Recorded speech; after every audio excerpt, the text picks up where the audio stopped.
Adolescence is a challenging time for everyone. From acne to new social situations, it is extremely difficult to excel during this stage of life. But for one teenager in northern England, life is particularly hard. Zara Hartshorn was born with a condition called lipodystrophy, which causes her face to age prematurely. As a result, she looks like a grandmother, even from the tender age of 13. Her mom took her out of school because the bullying was so bad. A bus driver laughed in her face when she tried to pay the child's fare. Strangers stare and point in the street. Kids call her grandma, monkey, and baggy face. It feels like people are looking down their noses at me and staring, she said at her home in northern England. You know when you get that feeling when you're being watched? I feel that everywhere I go. Zara's mother, Tracy Pollard, feels her pain. She, too, was born with lipodystrophy. Pollard, 41, noticed the telltale signs in Zara's face at birth. I was grieving for a child that's got to go through the same things in life that I had to go through, she said. I was angry at myself for actually having Zara. Lipodystrophy is a genetic disease. It is hereditary.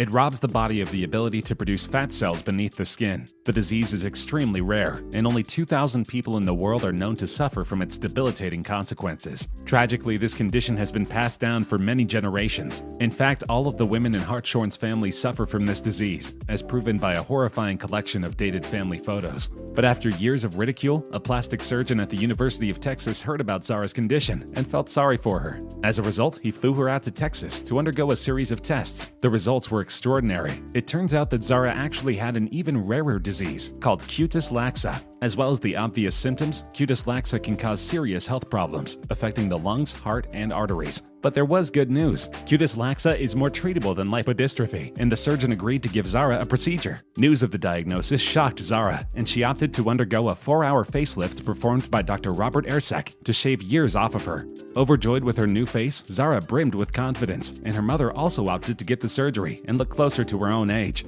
But 4 years since the surgery, her saggy skin has slowly returned, and a family feud temporarily tore her and her mom apart. Now 20, Zara admits she doesn't look after herself and hasn't given her health a second thought. She said, "When I came back from the States, life was completely different. It was amazing, but the happiness didn't last." Zara still looks old beyond her years, and though she fell in love and got pregnant, she had a miscarriage and is seemingly right back where she started. Acceptance of her condition has made Zara turn a new corner, and she's determined to use it to help others. She said, "In all honesty, I don't blame anyone for this illness. As daft as it sounds, everyone's born the way they are for a reason, and there is a reason I am the way I am. For me, the future is about trying to help as many people as possible that have got the same condition as me. I would like to inspire and try to help and reach out to those people that are scared to come forward and admit to the world that they have got this illness. Hopefully this is the beginning of a new healthy chapter in Zara's life, but she is not the only teenager with serious health problems that distinguish them from the rest of their peers. For example, a Chinese teenager has an extra 3 vertebrae in his neck, which causes him pain and makes it hard to walk.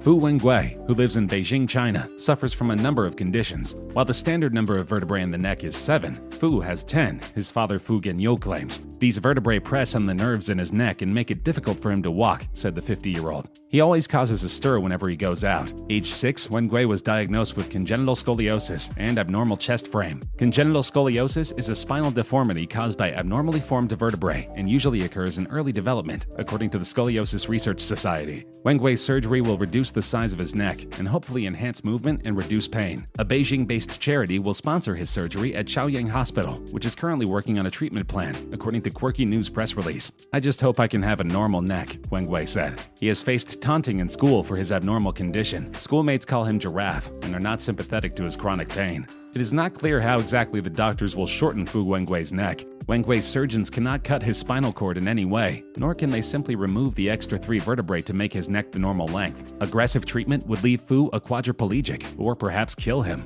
It is likely that the surgeons will employ a progressive approach to Wengui's condition. He will require multiple surgeries to shorten his neck a little bit at a time. His abnormal chest frame will likely be addressed with external bracing once the neck surgery is complete. The charity that agreed to sponsor his surgery is currently working on a treatment plan that will be safe enough to prevent further damage to his spinal cord. Fu Wengui has stated that his condition causes significant pain when he moves. Pain relief will be the top goal of his spine surgeons, while improving function where possible. But for another teen, a long neck is only one of his weirdly sized appendages. Brandon Marshall is only 16 years old, but he already measures an unbelievable 7 feet 4 inches tall. He has grown an extra 5 inches in the last year, and doctors say he has not reached his final height. He is believed to be the tallest teen in the world, after former record holder Brock Brown, who is 7 feet 8 inches, turned 20. Brandon, known to his friends as Tiny, has just fulfilled his sporting dream by being picked for the Welsh national basketball team. His mother said, "I can't believe he's still growing. To be honest, I don't know what height he's going to reach." He does tend to struggle with roofs, ceilings, doorways, just everything normal-sized people take for granted. He has got a super king bed at the moment, but we're having an 8-foot custom bed built for him. It's crazy walking down the road with Brandon. People stop him, asking for photos with him. This is challenging for Brandon because he is very shy, but he seems to be warming up to all the attention. After a series of tests, doctors are still unsure why he has grown to such amazing proportions. But unlike many of the other tallest people in the world, his quality of life is good, and he isn't suffering from any major health problems. Brandon, who trains 3 times a week with National League team Bury Bulldogs, was recently selected for the Wales national basketball team, as his mother is Welsh. He is currently preparing for his first professional match, and will be jetting off to Lithuania to begin training. For Brandon, an avid basketball fan, this is a dream come true. And then there's the case of Sleeping Beauty. Unlike the others on this list, she looks exactly like the rest of her classmates. But there is one glaring difference. When Louisa Ball tries to catch some Z's, she can actually sleep for 2 weeks at a time. Louisa has slept through holidays, friends' birthdays, and half of her standardized tests. In 2008, at age 14, she had been suffering from flu-like symptoms. She was at her school in Sussex when she started nodding off in class and behaving strangely. "I didn't know what I was doing, what I was saying. Everyone thought, hey, this isn't right," she recalls.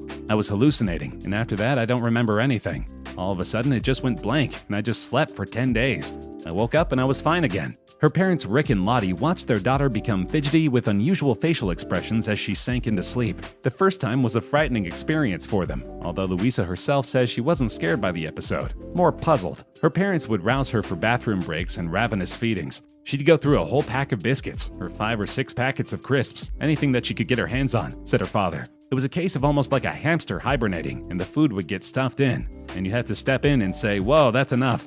It was really weird. No one knew what was wrong. We just thought it wasn't going to happen again. And then 4 weeks later, it happened again. She was finally diagnosed with Klein-Levin syndrome. There is no known cause or cure, but Louisa says it was good to know what it was, and that it wasn't life-threatening.